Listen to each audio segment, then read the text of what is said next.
Voice of Rescue, and today's a word to rescue to fuel your faith is from the series Your Patience Precedes Your Promise.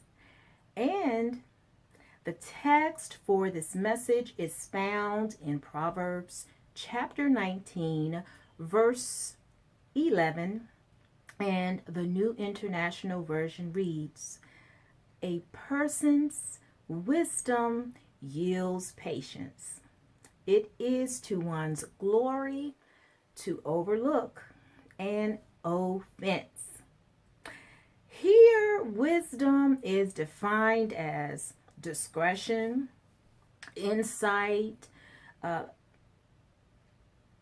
having knowledge, prudence, good sense, and understanding. When you realize that your patience precedes your promise, you will not just ask yourself, what are you willing to ignore, endure, forbear to get the promise that God has for you, but what are you willing to forego? What are you willing to do without? What are you willing to decline, to abstain from, and refrain from? Because when sin is present, patience is absent. And so here at YASHA Christian Woman, our mission is to live in the fullest extent of our God created identity. And this requires us to continually evaluate ourselves, ask ourselves what it is that we need to overcome so that we can become the woman that God created us to be physically, spiritually, emotionally, mentally, and socially. And so when the Lord gave me this text, I asked him, I said, "Lord, what are you saying?" And when he answered, I realized that this was a word that wasn't just to fuel your faith, but it crossed over into improving our emotional attitude so that we can attract the relationships that serve God's glory and not our story. And today's tell shame by. And so the text read, "A person's wisdom yields patience. It is to one's glory to overlook an offense." And so God's Spirit reminded me about the last and only relationship that I have been in since I was divorced, and that's been a very long time.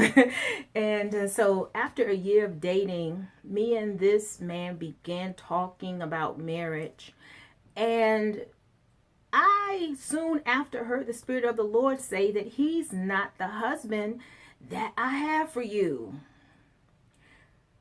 And so later that month, one night following class, I'll never forget it, I was approached by my professor, and she said, "I hear the Lord saying, number one, that you are divorced. Number two, that you desire now to be remarried. And then she said, number three, that you're dating someone. But then she said, but I hear the Lord saying that he's not the husband that I have for you." Well, after about a week, I ended the relationship. And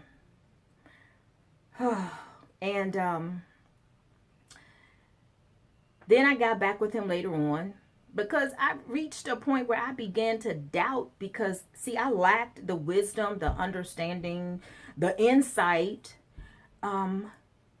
because I felt like I didn't know God's will. I felt like I didn't know his best offer. And so God reminded me that I hadn't been listening. You see, towards the end of my marriage, when I was struggling because of his infidelity, meaning my ex-husband, one service following an altar call, my pastor at that time looked over at me from the pulpit and he said, "Your next husband will be a man who loves the Lord. He will love to serve the Lord just like you do. And when he said this, I actually was traumatized. I was like a deer with headlights. And remember, a person's wisdom yields patience. And so it is to one's glory to overlook an offense. Now, he had told me what God's best offer was, but because I was so hurt, because I was so busy asking, looking back and instead of forward, when the marriage was ending, asking why me, because I realized that the closer I got to God, the further apart that we grew. So we were basically unequally yoked. When sin is present, patience is absent. And so I overlooked the instructions that God was giving me on what to look for in my next husband. So every time me and this man began talking again, we would get back together again, I would go on Facebook and I would see a message in my feed about waiting on the Lord to send the right spouse. Now, it took a third confirmation for me, for wisdom to set in and for me to come to myself. One day I was on Facebook and I saw a picture where it looked like a hurricane had hit a wedding scene. The wedding had been destroyed. The chairs were turned over, the tables were turned over, the tents had flown away, and the people were gone. They were absent from the wedding scene. And the caption read, "This is what happens when you try to marry someone when God said, that's not the husband I have for you." And at that moment, God got my attention. He was trying to keep me from making the same mistake twice. See, it wasn't a question of whether or not this was a good man. It was just God saying he just wasn't the husband for you. And I had not been wise enough to restrain my anger when my pastor was giving me these instructions or my directive. And so I wasted all of these years wandering in the wilderness when this professor had also told me, she said, gave me an example of what she had experienced and how she was now married and had the same experience herself. Nonetheless, when wisdom came on the scene, patience came on the scene. And for you, God has made a promise to you. And you are angry because you feel like you've been waiting. You're even in a relationship.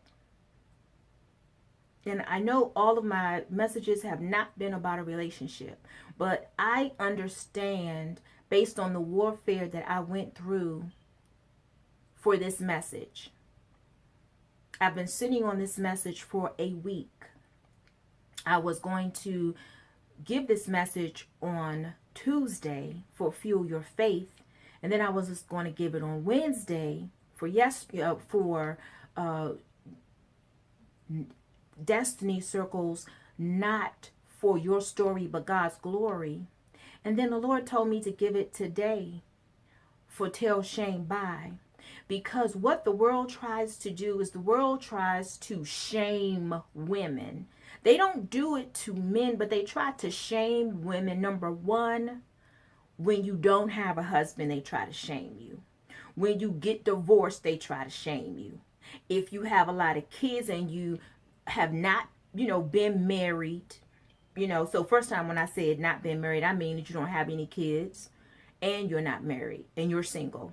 But then they try to shame you when you have a lot of kids and that man has not married you. Whatever it is, society tries to shame women.